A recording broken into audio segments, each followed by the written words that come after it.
10월 23일. 쉽고 짧은 뉴스. 긴급. 한국 금리 동결. 이 두 가지가 문제. 안녕하세요. 오늘 한국은행 금융통화위원회, 즉 금통위가 기준금리를 연 2.50%로 동결했습니다. 최근 시장에서는 추가 금리 인하에 대한 기대도 있었지만 결국 금통위는 동결을 선택했는데요.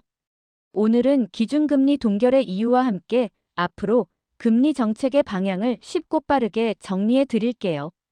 금통위는 이번 동결 결정의 가장 중요한 이유로 부동산과 환율 위험을 꼽았습니다. 첫째, 최근 발표된 정부의 부동산 대책이 수도권 주택시장과 가계 부채에 어떤 영향을 미칠지 더 시간을 두고 지켜봐야 한다는 것입니다. 정책의 효과를 아직 속단할 수 없으니 금리 같은 큰 정책 도구를 섣불리 움직이지 않겠다는 뜻이죠. 둘째, 환율 변동성이 매우 크기 때문에 금융 안정 상황을 더 살펴볼 필요가 있다고 판단했습니다. 환율이 불안한 상황에서 금리를 내리면 자본 유출 등을 부추길 수 있기 때문입니다.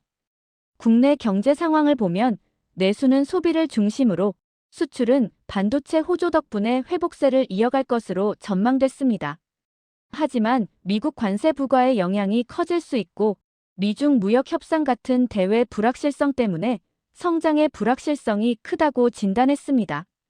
다만 올해와 내년 성장률과 물가 상승률은 기존 예상치에 대체로 부합할 것으로 전망했습니다. 성장이 완전히 꺾인 것은 아니지만 그렇다고 확실하게 살아난 것도 아니라는 신중한 진단입니다. 그럼 앞으로의 금리 정책은 어떻게 될까요? 금통위는 성장의 하방 위험 완화를 위한 금리 인하 기조 자체는 이어나갈 것이라고 예고했습니다. 즉, 금리 인하의 방향성은 유지하겠다는 뜻입니다. 하지만 추가 인하 시기와 속도는 추가 부동산 대책 효과와 환율 변동성, 그리고 물가 흐름 등을 꼼꼼하게 점검하면서 결정하겠다고 밝혔습니다. 오늘은 금리 동결을 결정한 금통위의 배경과 앞으로의 방향을 정리해봤습니다. 당분간은 부동산 시장의 안정화 여부와 환율 움직임에 따라 금리 정책의 속도가 결정될 것으로 보입니다. 댓글로 의견 남겨주세요. 다음에도 쉽고 짧은 뉴스로 찾아뵙겠습니다. 감사합니다.